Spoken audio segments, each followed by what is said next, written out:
Morning प्यारे बच्चों। आशा है कि आप सभी अपने घर में सुरक्षित होंगे, स्वस्थ होंगे। अपने परिवारों का ध्यान रखिए। बच्चों, आज की गतिविधि में हम रीड अलाउड गतिविधि करेंगे। मैं आपको आज एक कहानी सुनाऊंगी। इस कहानी का नाम है ऐना की किताब। बच्चों, इसका लेखन जो है रवीना गांधी ने किया है। इसका चित्रांकन किया है सुरेंद्र सुमन ने और इसका अनुवाद किया है सुभद्रा मालवीय ने। ये ऐना एक आपकी जितनी छोटी सी बच्ची है जो कि स्कूल जाती है, लेकिन इसे अभी पढ़ना नहीं आता, बहुत छोटी है। लेकिन ये चाहती है कि ये पढ़ना सीखे बहुत जल्दी, जैसे कि उसकी माँ बोलती है। तो अब देखिए बच्चों, शनिवार की सुबह थी। आज ऐना को स्कूल नहीं जाना था। ऐना, यहाँ आओ, कोट और जूते पहनकर तैयार हो जाओ, बाजार चलना है, उसकी मम्मी ने उसको बोला। ऐना ने कोट और जूते पहन लिए और बालों में लाल रंग का नया रिबन बांध लिया। जो डलिया उसे उपहार में दी थी वह उसने अपने हाथ में उठा ली। दोनों सड़क पर आ गए और पहाड़ी से नीचे की ओर उतरने लगी। ठीक है, वो अपनी माँ के साथ बाजार जा रही है। वो जाते जाते वे एक रास्ते में पहुंचते हैं जहां पर उन्हें रोड के साइड एक बड़ा सा बैनर लगा हुआ दिखाई देता है। लेकिन ऐना उसे पढ़ नहीं पाती है और बहुत मुश्किलों बाद अपनी माँ की मदद लेकर जैसे तैसे वो पढ़ती है डा क त र। उसे सब तोड़ तोड़ के वो उस चीज को पढ़ती है।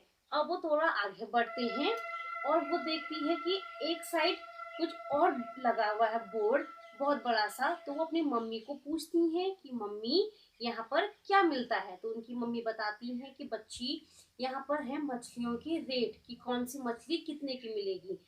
ऐना को बहुत दुख होता है कि वो पढ़ नहीं सकती, लेकिन बोर्ड पर सबसे ऊपर की साइड जो मोटे अक्षरों में लिखा होता है, ऐना उसे पढ़ने की कोशिश करती है। वहां पर लिखा होता है मछली।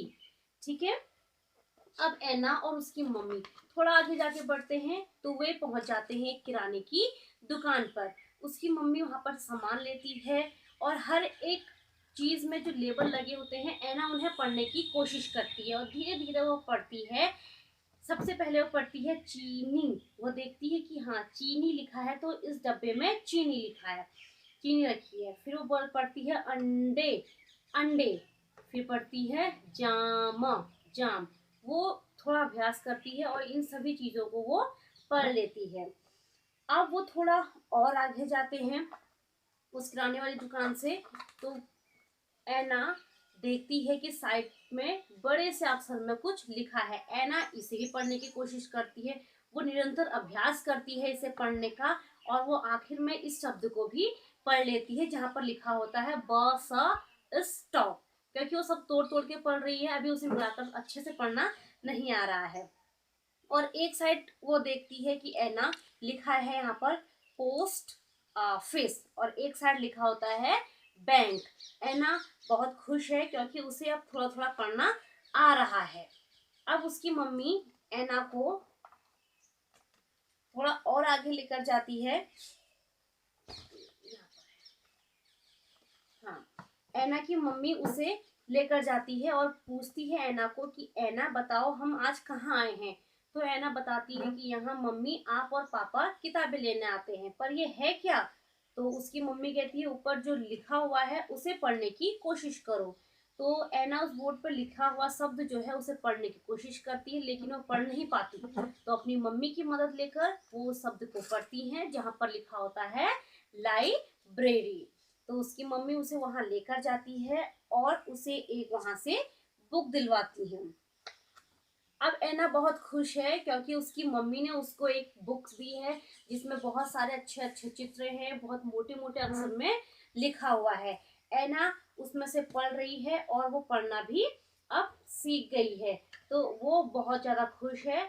अब जब वो अगले हफ्ते फिर बाजार जाती है तो हर रोज हर हफ्ते वो उस लाइब्रेरी से एक एक बुक लेकर आती है और उसको पढ़ना शुरू करती है। तो अब ऐना तोड़ तोड़ के शब्द नहीं पढ़ती, वो अब शब्दों को मिलाकर पढ़ना सीख गई है। तो बच्चों, आपको ये कहानी कैसी लगी? आप लोग भी अभ्यास कीजिए और अभ्यास कर करके ही आपको पढ़ना आएगा। Thank you.